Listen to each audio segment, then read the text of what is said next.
大家好，我是 Anthony， 欢迎订阅我的频道。3月8日那天，我发布了一期讲中国抗日神剧的视频，里面提到了《亮剑》，感兴趣的网友可以点击右上角观看。今天想专门和大家再聊一聊这部剧。电视剧《亮剑》是由同名小说改编来的，或许也可以算作中国知名度最高的抗战剧了。小说讲的是身为八路军团长的李云龙，历经了抗日战争、国共内战，最后在文革中自杀的故事。不过电视剧将小说的后半段砍掉，以李云龙在1955年被授予军衔，功成名就作为结尾，算是一个大团圆式的结局。这部剧在2005年一经播出，便迅速霸占了中国家庭的电视荧屏，收获了一大批中老年观众。当年最高收视率达到 13.7%， 全剧平均收视率 10.7%， 也是年度军旅题材电视剧的收视冠军。亮剑一词也迅速出圈，成为中国官媒和领导人讲话中经常使用的词汇。在电视机逐渐退场的互联网时代，亮剑也因为贡献了大量梗和表情包而收获了大量年轻人粉丝。在 B 站等平台，关于这部剧的二次创作和恶搞热度始终不减。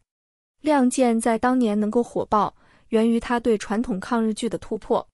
比如对国民党和日本人的刻画相对来说没有那么弱智，在服饰和道具上更贴近真实。不过最大的突破还是在于主人公李云龙这个角色。不同于以往抗日剧所塑造的高大全的英雄模式，李云龙的角色充满了草莽英雄的匪气和痞气。他来自社会底层，最讨厌文绉绉，多次违抗上级命令，对代表着党的意志的政委表示不屑。尤其是电视剧为了刻画李云龙的野性和生命力，加入了大量说脏话的情节，看起来李云龙似乎始终处于骂骂咧咧的状态。虽然《亮剑》不是第一个用脏话来彰显主角个性的战争剧，但自《亮剑》播出后，脏话连篇的确几乎成了抗日剧主角的标配，似乎不说脏话就无法显示主人公的粗犷不羁。另外，《亮剑》还大量融入了爱情和武侠元素，让李云龙这个形象更加立体，富有传奇色彩。这对于厌倦了传统英雄人物宣传套路的中国观众来说，似乎更有真实感和生活气息。不过近些年来，我们可以发现中国社会对《亮剑》的评价变得复杂起来，由原先的一片叫好，变成了越来越多的批评和质疑。这些批判可以分为以下几类。首先是认为《亮剑》违背了党指挥枪的建军原则，比如这篇有7000多人点赞的文章就认为党指挥枪是共产党军队得天下的关键，而保障这一原则靠的就是政委制度。在军中，政委的权力要大于军事主官，甚至有权力终止军事主官的命令。而《亮剑》中的李云龙则处处贬低政委，贬低上级领导的指令，强调自己对军队的领导权。因此在这篇文章看来，这是对共产党军队的抹黑。究其实质而言，是一部披着共产党和解放军外衣的宣扬个人英雄主义的武侠类作品。毛远新也曾批评过《亮剑》。毛远新是毛泽东的侄子，也是当年文革派的重要成员，文革后被判刑入狱。毛远新曾撰文表示，亮剑精神不是军魂，解放军的军魂在于有正确的政治方向，有坚定的政治信仰，是为广大人民的利益而奋斗。解放军并非李云龙所展示的侠客形象，明知是死也要拼命，而是灵活机动的。同时，这些人也认为亮剑有美化国民党的嫌疑，因为亮剑不断强调民族矛盾高于阶级矛盾，这相当于把国民党反动派洗白成了抗日武装，间接削弱了阶级斗争和共产党推翻国民党政权的正义性。第二种批评意见就是认为亮剑鼓吹山头主义、军阀作风，将兄弟义气置于革命伦理之上。我们知道，亮剑贯穿始终的就是兄弟义气，兄弟义气高于军队的伦理。比如李云龙为了给兄弟报仇而违抗命令。对此，某位爱国博主在文章中评价，李云龙是一个需要改造的落后同志。作为一个主力团团长、老党员、老红军，不可能整天满嘴脏话，动手动脚，和上级讨价还价，这是国民党的军阀作风。接着，文章对爱看《亮剑》的观众也批判一番。老百姓看这种作品觉得爽，英雄豪侠，快意恩仇，接地气，普通人就喜欢把革命庸俗化，这也是地摊文学泛滥的原因之一。第三种对《亮剑》的批评是针对小说的后半段的，也就是认为《亮剑》是一部宣扬历史虚无主义的伤痕文学、公知文学，是对毛泽东时代的抹黑。所谓伤痕文学，指的是在改革开放后揭露文革所带来的精神创伤和苦难的文学作品。小说的后半段也是被电视剧删减掉的部分，我们来看看这部分有哪些比较敏感的内容。首先是讲述了反右运动，李云龙的岳父岳母被定为右派分子送去劳教，小说着重描写了劳教农场对当时知识分子迫害的细节。接着描写了1960年的大饥荒，连李云龙这样的高级军官，口粮标准也开始降低，全家面临挨饿的威胁。与此同时，阶级斗争的风气也愈演愈烈，李云龙对此非常反感。小说着重描写了李云龙和他老丈人田默轩在饭桌上的辩论，电视剧也表现了这个场景，但删掉了大部分的对话内容。比如田指出了中国的体制表面上也是参照了三权分立的原则，但实际上人民代表大会和司法机关都是流于形式，党的权力缺乏最基本的监督等等，这些对话都没有反映在电视剧里。小说以李云龙、赵刚、田瑜等主要角色纷纷被造反派揪斗并自杀作为结局。以此来看，说《亮剑》小说的后半段是伤痕文学倒也没错。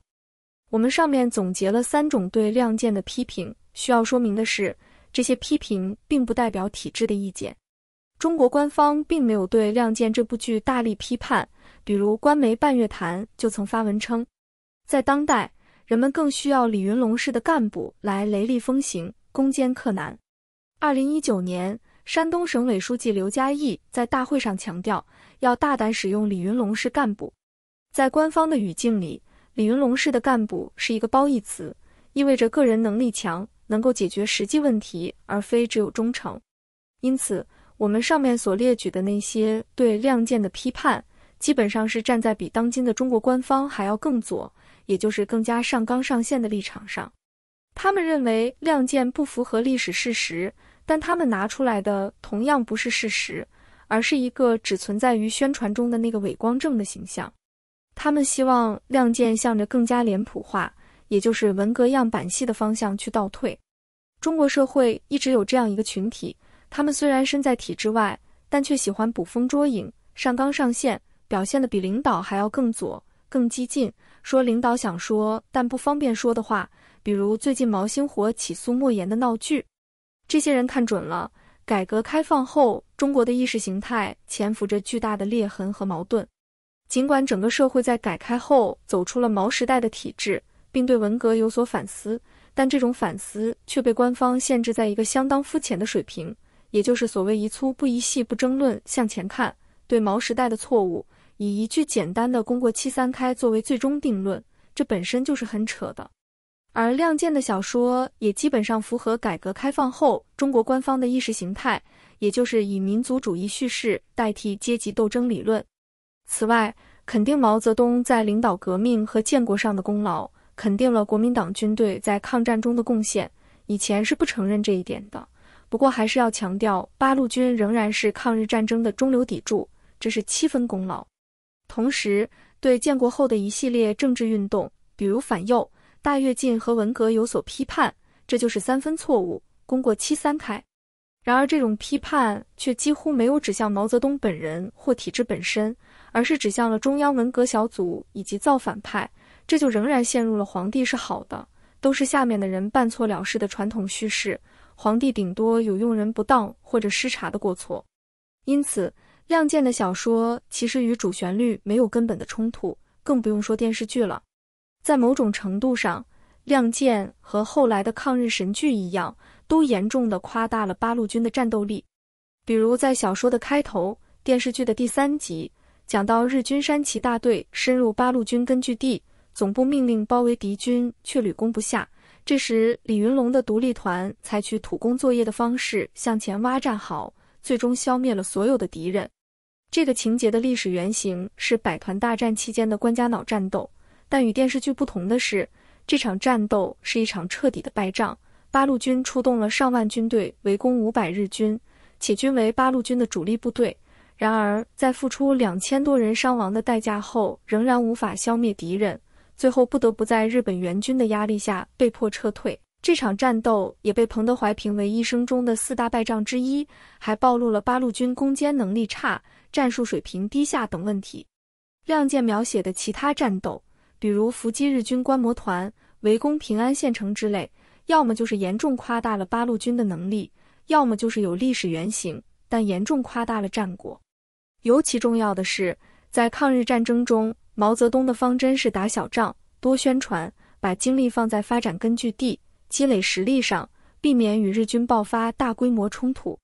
因此，抛开平型关大捷这样的小型战斗不说，整个抗战中八路军所能拿出的大规模战役其实只有百团大战，而百团大战的起因是日军的囚笼政策，导致根据地被日军交通线分割，威胁到了八路军的生存。因此，几个八路军高级将领决定主动发起破袭战，破坏日军的铁路和公路网。由于日军没有防备，八路军在百团大战第1阶段的战斗中取得了不错的成绩，这也使得毛泽东非常兴奋，并询问这样的战斗是否可以再组织1-2次。然而在第2阶段的战斗中，随着日军加强了戒备，八路军立刻暴露出攻坚能力差的弱点。原来作战计划中要攻占4个县城，结果只占领了1个，而且很快被迫放弃了。事实上，百团大战到此已经结束了。接着，日军向八路军发起了扫荡，出于宣传需要，八路军将反扫荡称为百团大战的第3阶段，关家垴战斗也是发生在这一时期。根据八路军军部的数字，百团大战中八路军及地方武装死伤人数为17500人。在后来的延安整风以及庐山会议和文革中，百团大战成为了批判彭德怀的一大罪名，理由是这场战役未经毛泽东和中央军委的批准，造成了八路军的重大伤亡，并且在敌人面前过早地暴露了我们的力量。这种对彭德怀的批评是极不公平的，因为在第1阶段结束后，中共中央还指令要进一步扩大战果，由此带来的第2阶段是造成八路军重大损失的主要原因。后来，毛泽东却将损失的责任全部推给彭德怀。不论如何，百团大战是八路军在抗战中难得的值得歌颂的一页，但却与毛泽东的战略相冲突，因而成了批判的靶子。而亮剑将李云龙描绘成一个专门打击日军、敢于主动攻击县城，和国民党将领惺惺相惜，在军中多次违抗命令还能平安无事的武将形象，这在经历了无数次肃反、肃脱和整风的八路军中是难以想象的，而这才是亮剑不符合事实的地方。那些从伪光正的立场上批评亮剑不尊重历史的人，似乎选择性地无视了这一点。更重要的是，亮剑小说中出现的那些对革命的反思，对于文革的批评和否定，其实也很突兀。小说写到李云龙和赵刚等人在面对文革的残酷和黑暗时，经常怀念起早年参加革命时军队中人人平等、没有整人和政治迫害的时光，仿佛建国前的党是一个充满光明和友爱的团队。李云龙在其中也可以保持他桀骜不驯的性格而不受抑制，直到建国后各种政治运动突然从天而降，像是一场意外的灾难。但类似文革的各种清洗运动，其实从红军时期开始就从来都没断过，这也是亮剑仍然无法摆脱主旋律的地方。此外，作者将李云龙设定为抵制文革的精神力量的源泉，并强调李云龙是站在人民而非个人的立场上去抵制文革，给人一种李云龙是觉醒者的感觉。我认为这是大大的美化。当时解放军中抵制文革造反派冲击的高级将领的确是大多数，但这与个人的觉醒和对文革的认知水平无关，而主要是因为文革危及了他们的权力和地位。一旦毛泽东选择与实权派结盟镇压造反派，他们就变成了文革的支持者。典型的例子就是许世友，我在去年12月发过一期视频，大家可以点击右上角观看。文革时期的冲突虽然剧烈，但主要是权力之争、利益之争。当时对文革有清醒认知的人极少，且大多是没有权力的普通人，来自体制内的掌权者很罕见。当然也不是完全没有，比如蔡铁根。蔡铁根曾就读于厦门大学，1936年参加红军，1955年授予大校军衔，1958年他因受牵连被开除党籍军籍。此后他经历了长期的反思，在日记中，他的思考不仅涉及了毛泽东，还涉及到了户籍制度、所有制和社会主义。例如在日记中，他曾写到社会主义革命使一切人丧失了私有财产，因而使一切人丧失了个人自由。这样的话放在当时是非常深刻的。1970年，蔡铁根在江苏常州被处决，而当时的江苏省革委会主任正是许世友。蔡铁根虽然是军队将领，但他对现状的思考和探索更多来源于他的知识分子身份。